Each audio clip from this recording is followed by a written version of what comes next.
किया होता तो आज मेरे भगवान मुझे बचाने जरूर आते। बंधुओं, ये जीवन जिनके लिए मैंने जिया वो आज मुझे छोड़ करके चले। बड़ा स्वार्थी है जमाना। गजेंद्र की ऐसी दशा देख करके महाराज वो अब परिवार छूटता है तो कौन याद आता है? ऊपर वाला याद आता है। जब नीचे वाले को साथ छूटता है तो ऊपर वाला याद आता है कि भगवान अब आप ही हो सब कुछ। बंधुओं, आज गजेंद्र तो जड़ बुद्धि था। गज जो होता है वो जड़ बुद्धि का कारण होता है। आज वो गजेंद्र जो है तो स्तुति करने लगा। पूर्व जन्मों में कुछ उसके अच्छे कर्म थे जिसकी स्तुति थी, लेकिन किसकी स्तुति ये उसको पता नहीं था, क्योंकि गज जो है वो जड़ होता है। अगर एक बार बिगड़ जाए पूरे नगर को मिटा देता है। आज स्तुति करता, पहले शिवजी सोचते कि मेरी स्तुति गा रहा है, लेकिन देखते कि इसकी स्तुति में तो मेरा नाम ही नहीं आया। महाराज बंद कर देते, नहीं जाना इसको बचाना। ऐसे देखते देखते महाराज जब उसकी स्तुति समाप्त होने को आई, उसको बचाने नहीं आया, तो भगवान श्री नारायण ने सोचा कि जब किसी की स्तुति ना हो तो समझ जाओ कि मेरी स्तुति हो रही है। आज गरुड़ तक का इंतजार नहीं किया और भगवान श्री हरि उसे बचाने के लिए उस सरोवर के पास में पहुंच गए और अपने सुदर्शन के माध्यम से उस ग्राह का शरीर काट दिया। बोलिए भक्त वत्सल भगवान की जय हो। और गजेंद्र को आज बचा लिया। परीक्षित ने प्रश्न किया, प्रभु भगवान ने किसकी मुक्ति पहले की? भगवान किसको बचाने आए? क्योंकि भगवान गजेंद्र को बचाने आए थे, लेकिन सबसे पहले मुक्ति तो ग्राह की हुई ना, क्योंकि ग्राह पहले मरा। महाराज उसके पूर्व जन्म का वृतांत बतलाया कि ओहू नाम का गंधर्व था। दुर्वासा ऋषि के शाप के कारण ये जड़ बुद्धि गजेंद्र ग्राह के रूप में प्राप्त हुआ, लेकिन पूर्व स्मरण इसको प्राप्त था। उसके कारण महाराज इसने स्तुतियां की और ग्राह का उद्धार किया, गजेंद्र का उद्धार किया। बोलिए कृष्णचंद्र भगवान की जय हो। बंधुओं, संसार के जीव में मोह रखो अच्छी बात है, लेकिन एक समय तक। प्रीतम जान नियोजन माही, अपने सुख से ही जगवार्यो को काहू को नाही। कोई किसी का नहीं। आज गजेंद्र इत्यादि पशुओं पर भगवान कृपा करते हैं। आगे चलकर के महाराज एक बार श्री दुर्वासा ऋषि नारायण का दर्शन करने जा रहे थे। उनका दर्शन किया, प्रणाम किया, तो भगवान दुर्वासा पर प्रसन्न होकर के अपनी कंठ की माला उतार करके दुर्वासा को पहना दी। दुर्वासा ने पहनी। दुर्वासा जी दर्शन करके बाहर लौट रहे थे तो वहां से इंद्र का हाथी इंद्र पर बैठा, इंद्र उसके ऊपर बैठ करके महाराज वहां से भ्रमण कर रहा था लोगों को। दुर्वासा जी ने इंद्र को देखा, प्रसन्न होकर के महाराज वो जो माला प्रसाद रूप में मिली थी वो माला किसको पहना दी? इंद्र को। इंद्र का जो हाथी है ऐरावत, उसने सूंड में फंसा करके उस माला को जमीन पर उसमें अपने पैरों के नीचे दबा लिया। दुर्वासा जी तो महाराज बड़े क्रोधी हो, उन्होंने साफ दे दिया कि तू बड़ा इस हाथी पर बैठ करके उन्मत्त घूमता है, जा तू जाकर के अपने श्री से हीन हो जाएगा। महाराज आज इंद्र को जैसे ही साफ लगा कि श्री से हीन हो जाएंगे, तो महाराज इस अवसर को पाकर के जो दैत्यों के गुरु हैं, दैत्यों के जो राजा हैं बलि, उन्होंने सुंदर अवसर पर सोच करके महाराज इंद्र लोक पर चढ़ाई कर दी और इंद्र सिंहासन छीन लिया और वहां के राजा बन गए राजा बलि। और जो देवताओं की माता का नाम है अदिति। अदिति मैया को पता चला कि हमारे पुत्र का वैभव छिन गया है, तो महाराज उन्होंने कश्यप ऋषि उनके पतिदेव हैं उनसे प्रार्थना की कि इनके लिए कोई युक्ति बतलाएं, ये श्री से हीन हो गए। उन्होंने पयोव्रत बतलाया कि देवी अदिति, तो देवताओं पर अपने पुत्रों पर कल्याण करने के लिए आप पयोव्रत करो। ये पयोव्रत क्या है? बोले 12 दिन 16 दिन का व्रत है। शुक्ल पक्ष की द्वादशी में फाल्गुन मास में से प्रारंभ किया जाता है। ये व्रत किया महाराज इस व्रत में सिर्फ पारण के समय सिर्फ दुग्ध पान किया जाता है। महाराज वो पूरे दिन व्यतीत हुए और उस तपस्या से प्रसन्न होकर के भगवान नारायण ने उनको दर्शन दिया। नारायण ने पूछा वरदान मांगो देवी। अदिति मैया ने बोला प्रभु वरदान के रूप में आप तो अंतर्यामी हैं, आप जानते हैं हमारे पुत्र को कष्ट है, श्री से हीन हो गए हैं, उनका लोक छिन गया, आप कृपा करके उनकी कृपा करें और श्री से बचाएं। भगवान नारायण ने बोला देखो मैं विप्रों के खिलाफ नहीं जाता। क्यों? राजा बलि ने ब्राह्मणों की सेवा करके आशीर्वाद पाया है और आशीर्वाद के रूप में उसे श्री प्राप्त करने का वरदान मिला है और मैं ब्राह्मणों के खिलाफ नहीं जाता। फिर क्या करें मैया? मैया को युक्ति बतलाई कि मैं अगर आपके गर्भ से जन्म लूंगा तो मेरा कर्तव्य बन जाएगा अपने भाई की संपत्ति वापस अधिकार प्राप्त कराने का। अदिति मैया बोलती हैं कि आप अपने जैसा पुत्र ही दे दो। भगवान बोले मेरे जैसा तो कोई है नहीं, मैं एक ही हूँ, लेकिन आपके वरदान से, आपकी तपस्या से प्रसन्न हूँ, आपके व्रत से प्रसन्न हूँ, आपके गर्भ से मैं जन्म लेकर के आऊंगा।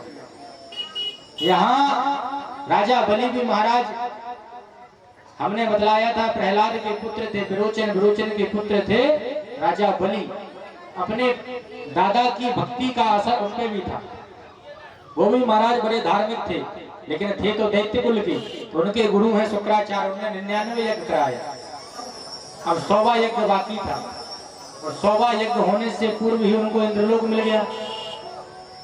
तो अब राजर्षि परीक्षित शुक्राचार्य जी ने बोला कि अभी ये गद्दी तुम्हारी कभी भी छिन सकती है, अगर तुम 100 यज्ञ कर लोगे तो इंद्र की उपाधि मिल जाएगी। फिर इस गद्दी को छीनने का अधिकार नारायण के पास में भी न होगा। आज 100वां यज्ञ कराने के उद्देश्य से महाराज नर्मदा जी के तट पर यज्ञशाला बनाई और वहां पर महाराज शुक्राचार्य जी यज्ञाचार्य बन के यज्ञ प्रारंभ कर दिया। यहाँ भगवान नारायण के प्रधान स्वरूप अदिति मैया के गर्भ में भगवान का अंश महाराज प्रादुर्भूत होने लगा। कालांतर के बाद में अदिति मैया के गर्भ से महाराज नारायण का अंशावतार वामन भगवान के रूप में प्रकट हो गए। बोलिए वामन भगवान की जय हो। तम बटुम वामनम दृष्टा मोदमाना महर्षया कर्माणि कारयामासु पुरस्कृत्य प्रजापति। तम बटुम वामनम दृष्टा। महाराज उन वामन भगवान का जो स्वरूप था वो वामन अंगुल का था। किसी देवता ने उन्हें कमंडलू दिया, किसी देवता ने उन्हें, भगवान भोलेनाथ ने रुद्राक्ष पहनाया, अन्नपूर्णा मैया ने भिक्षा पात्र दिया और आज वामन भगवान माता के आदेश से उस यज्ञ में राजा बलि से 3 पग में पूरी सृष्टि, पूरी त्रिलोक नापने की मांगने के लिए महाराज उन यज्ञ के मंडप की ओर भेज दिया। आज वामन भगवान उस यज्ञशाला की ओर धीरे धीरे चलने लगे। बोलिए वामन भगवान की। आपके लखनऊ में भी आधार सिंह जी से मांगने के लिए वामन भगवान आए हैं। बढ़िया प्रेम से भाव से हमारे वामन भगवान आ रहे हैं। जिसपे जो भी बने पुष्प फल द्रव्य वो यहाँ पर दे सकते हैं। नीचे बाबा भगवान आपके सामने आ गए। और तेरे द्वार खड़ा भगवान भगतो भर दे रे झोली हो। तेरे द्वार खड़ा भगवान भगतो भर दे रे झोली। भगतो भर दे रे झोली।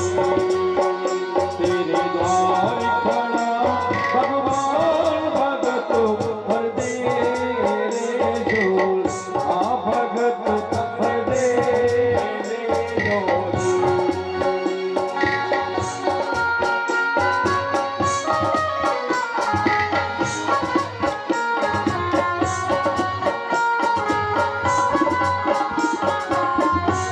हमारे समर्थ डेयरी के संचालक जयसवाल जी जो गुरु के शिष्य हैं, वो इंद्राना से समर्थ डेयरी के संचालक यहाँ बना रहे हैं। मनोज सिंह से आसार कर लिए हैं। तेरा होगा बड़ा करना, तेरा होगा बड़ा करना, होगा बड़ा एहसान कि जुग जुग तेरी रहेगी शान। भगत भर दे भगत भर दे। और सभी माता बहनों से निवेदन है, अभी कोई नहीं जाएगा, कुछ क्षण बाद यहाँ पर भगवान प्रकट होंगे। सभी लोग भगवान के दर्शन करना और प्रसाद लेके जाएंगे। क्या है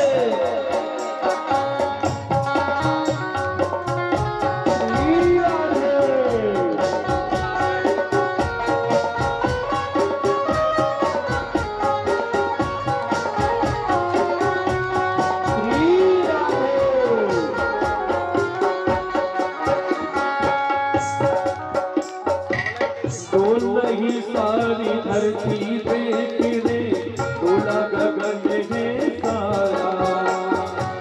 डोल रही सारी धरती देख रे, डोला गगन है सारा।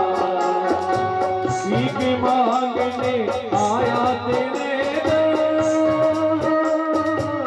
जगत का पालन हारा रे, जगत का पालन हारा।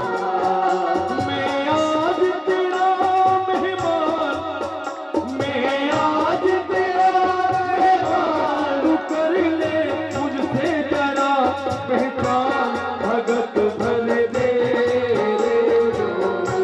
भगत भर दे तेरे द्वार खड़ा भगवान भगत भर दे भगत भर दे।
अपना मान कहना मेरा, मिट जाएगा पल में तेरा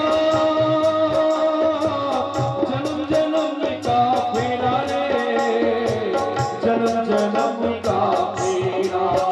तू छोड़ सकल अभिमान, तू छोड़ सकल अभिमान, अमर कर ले रे तू अपना नाम। भगत भर दे भगत भर दे, तेरे द्वार खड़ा भगवान भगत भर दे, भगत भर दे। मैं आज तेरा मेहमान हूँ, मैं आज तेरा मेहमान, तू कर ले मुझसे जरा पहचान। भगत भर दे भगत भर दे, भगत भर दे। बोलिए बाबा भगवान की जय, जय श्री राम है। आज महाराज बामन भगवान उस यज्ञ की मंडप के पास में पहुंच गए। यज्ञ मंडप पर जैसे ही पहुंचे तो आज महाराज मंडप प्रवेश का कार्य चल रहा था। राजा बलि ने जैसे ही इस बामन अंगुल की ब्राह्मण पुत्र को देखा, महाराज दिव्य तेज को देखा, आज दौड़कर के उनके चरणों पर गिर गए और कहने लगे स्वागतम ते नमस्तुभ्यं ब्रह्मन् किं करवामते पदानि त्रीणि दैत्येन्द्र संहिता स्वागतं ते नमस्तुभ्यं ब्रह्मन् किं करवाणि। हे ब्राह्मण देवता, आपका इस यज्ञ मंडप पर स्वागत है। हो न हो भगवान की ही कृपा है। कहां तक कहें, लगता है सूर्य भगवान इस यज्ञ को सफल बनाने के लिए यहाँ पर प्रकट हो गए हैं। शुक्राचार्य जी तो महाराज त्रिकालदर्शी थे।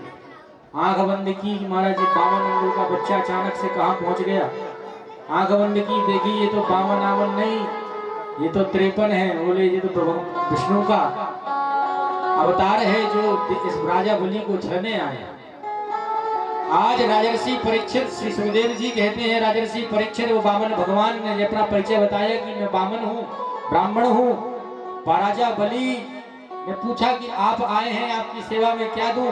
राजर्षि परीक्षित, बामन भगवान कहते हैं कि मैं संतोषी ब्राह्मण हूँ, मुझे ज्यादा लालची नहीं हूँ। मेरी मैया बाबा ने कुछ ज्यादा सिखाया नहीं कि अगर कोई बोले कि क्या चाहिए तो महाराज सब कुछ मंगा लो। नहीं, मैं तो जितना छोटा हूं और मुझे अपने पैरों की बराबर 3 पग की भूमि दान कर दो, इतने में खुश हूं। राजा बलि ने बोला कि आप पता किसके सामने खड़े हो? चक्रवर्ती सम्राट इंद्रलोक मेरे पास में है, मैं सारे लोगों का अधिष्ठाता हूं और आप मांग रहे हो 3 पग और 3। चलो हम मान लेते कि अगर आप मेरे 3 पग मांगते तो चलो ठीक है, कुछ एक कमरा बना लेते, कुटिया बना लेते। आप अपने 3 पग मांग रहे हो और बामन अंगुल के हो, एक फिट भी जगह ना मिल पाएगी।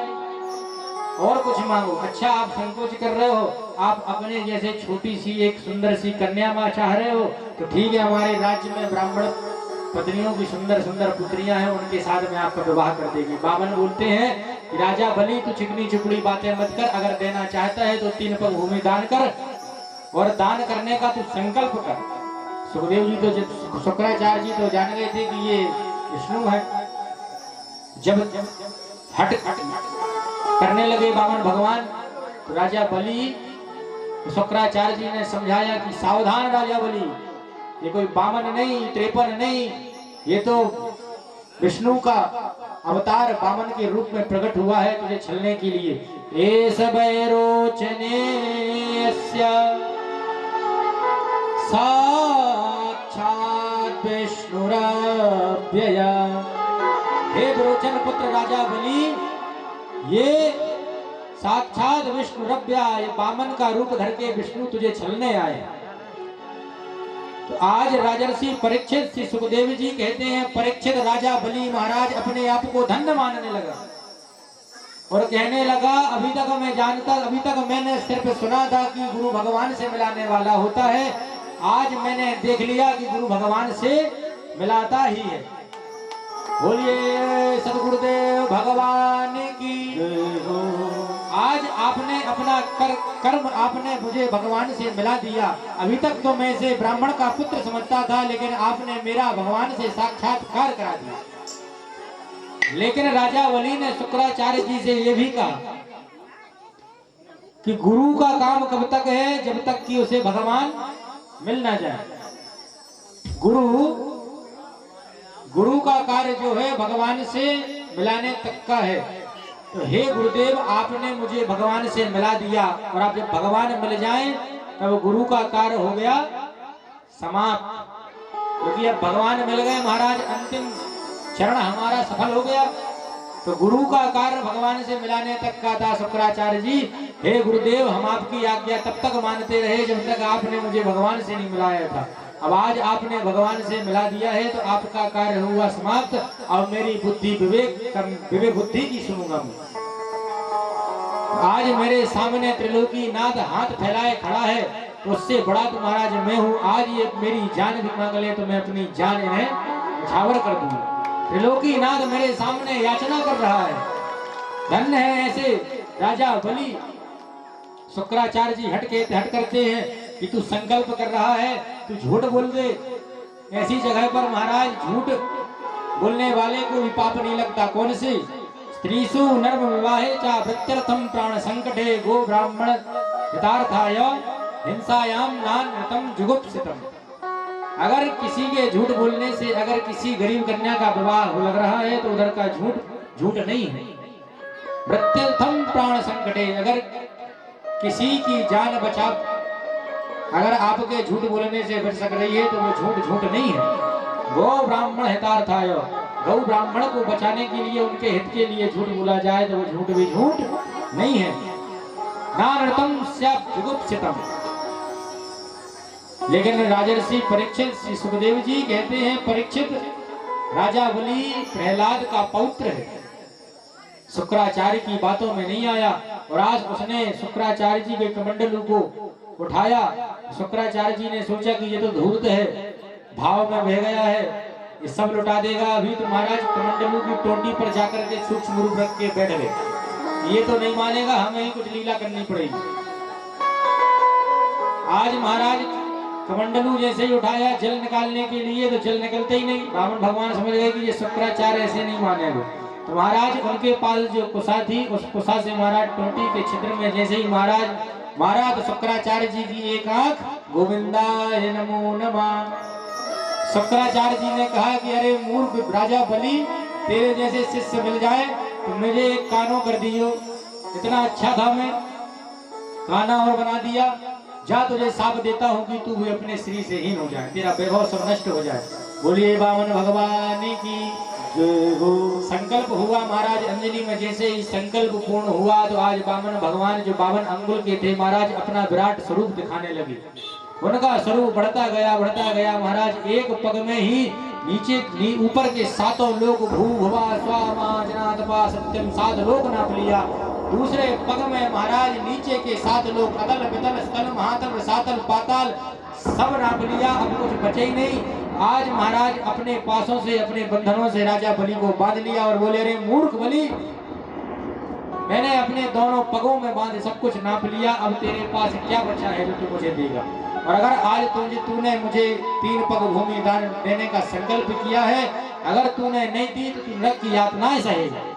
राजा बलि हाथ जोड़ करके कपने लगे हाथ। धन्य है राजा बलि, वो कहते हैं प्रभु आपने 2 पग में मेरी संपत्ति नाप ली, कोई बात नहीं, अब आप मुझे बतलाइए कि संपत्ति बड़ी है कि संपत्ति का मालिक। भगवान मन ही मन मुस्कुराने लगे कि वाह, ऐसे भक्त होने चाहिए। आज राजा बलि ने जैसे ही प्रश्न किया तो भगवान कहते हैं संपत्ति तो तुच्छ है, संपत्ति का मालिक बड़ा है। अगर संपत्ति का मालिक रहे तो यही संपत्ति कई करोड़ों फिर से बना ले। तो हे प्रभु, संपत्ति का मालिक बड़ा है, आप तीसरा पग मेरे सर पे रख दो और आप मुझे ही नाप लो, मैं आपका दास हूँ। बोलिए भक्त वत्सल भगवान की। तीसरा पग महाराज भगवान श्री ने राजा बलि के चरणों पे रख दिया और जिसके सर पे भगवान के चरण लग जाएं तो कोई साधारण पुरुष होगा, वो साधारण जीव होगा। आज भगवान ने 3 पग में नाप तो लिया, देवताओं को इंद्र गद्दी सौंपी, यहाँ पर राजा बलि को स्थल लोक का राजा बना दिया और उसके द्वारपाल के रूप में आज भी भगवान खड़े हैं और उसे वरदान दिया कि आने वाले मनवंतर में तू इंद्रलोक का इंद्र बनेगा। बोलिए वामन भगवान की जय हो। राजर्षि परीक्षित इस प्रकार भगवान सब पर कृपा करते हैं, दैत्यों पक्षपात नहीं करते। भगवान की दृष्टि में सब सम है। कुछ ही समय बाद भगवान श्री नंदन यशोदानंदन इस ब्रजमंडल पर पधारेंगे, क्योंकि ये लखना तो है नहीं महाराज, ये तो वृंदावन है, गोकुल है। अभी तो महाराज वसुदेव जी लखना के पास में जो गांव है ना, वहां पे कारागर है, वो मथुरा है, वहां पर भगवान अभी पैदा हुए हैं। गर्भ में है ना देवकी मैया के, तो अभी आने में थोड़ी समय है। कितनी देर लगती है इधर पे पहुंचने में?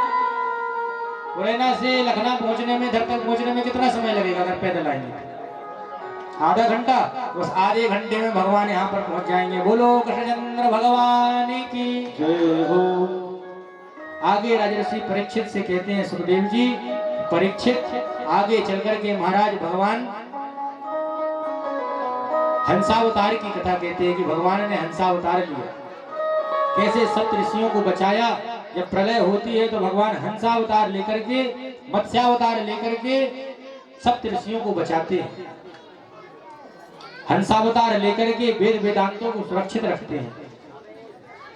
बोलिए नारायण भगवान की जय हो। आगे चल करके राजर्षि परीक्षित इस प्रकार अष्टम स्कंद की कथा मैंने तुम्हें श्रवण कराई। नवम स्कंद में महाराज भागवत के नवम स्कंद में श्री सूर्यवंश का वर्णन है। इसी सूर्यवंश में भगवान राम का अवतार हुआ था। राजर्षि परीक्षित ने बोला, प्रभु ये सूर्यवंश क्या है? सूर्यवंश का वर्णन आज श्री सुखदेव जी विस्तार से करते हैं। कहते हैं कि राजर्षि परीक्षित नारायण के पुत्र थे ब्रह्मा। ब्रह्मा के पुत्र हुए महाराज मरीचि। मरीचि के पुत्र हुए कश्यप। कश्यप के पुत्र थे सूर्य।